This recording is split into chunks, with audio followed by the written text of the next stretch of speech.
শুভ সকাল, আসসালামু আলাইকুম। সবাই কেমন আছেন? ঈদ মুবারক সবাইকে। আশা করি সকলে সুস্থ আছেন। আলহামদুলিল্লাহ আমার পাখিগুলো সুস্থ আছে। তো আপনাদের দোয়াতে। আর এই যে মাটিটাকে উপরে রাখছি, কারণ এখন নরপুর ফুলহাটিয়া হিটের মধ্যে আছে, তো এটাকে যদি এখন মাটির কাছে দিয়ে মাটিকে মেরে ফেলবে। আর এই যে নিচে ধইলা কুকুর বাচ্চাগুলো বড় হয়ে গেছে, মাশাল্লাহ। আর 3-4 দিন পর ওদেরকে আলাদা করে দিব মা বাবার কাছ থেকে। তো ও বাবাটা খাবার খাচ্ছে।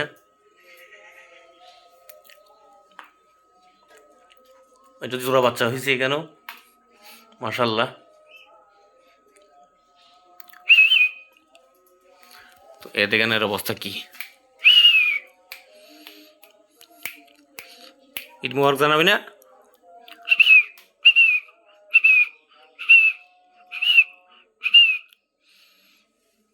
লাইটের জন্য।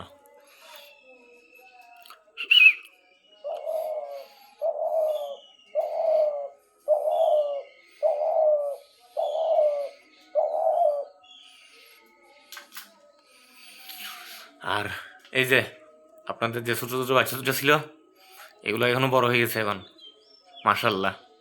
ওইটা মাদি, এটা নর। এখানে নর আছে, ওর মা। তো সবাই দোয়া করবেন। আর চলুন আমার মাছগুলোকে দেখে নিয়ে আসি আপনাদেরকে। মাছগুলো কেমন আছে।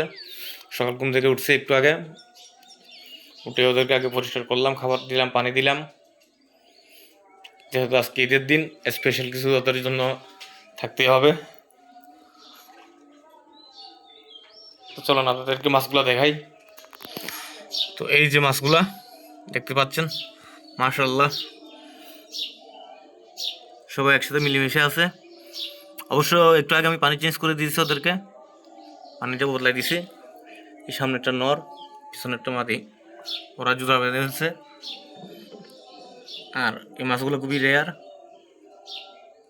হে, একটা মাছ তো মারাই গেছে। এইটা আবার কখন মারা গেল? আচ্ছা যাই হোক, আল্লাহ জানে কিভাবে মারা গেছে।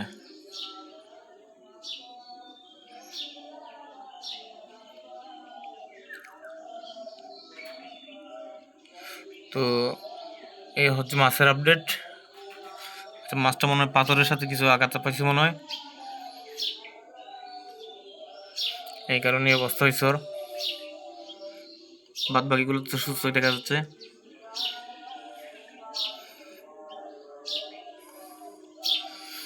তো সবাই দোয়া করবেন, ভালো থাকবেন। ঈদ মুবারক আবার।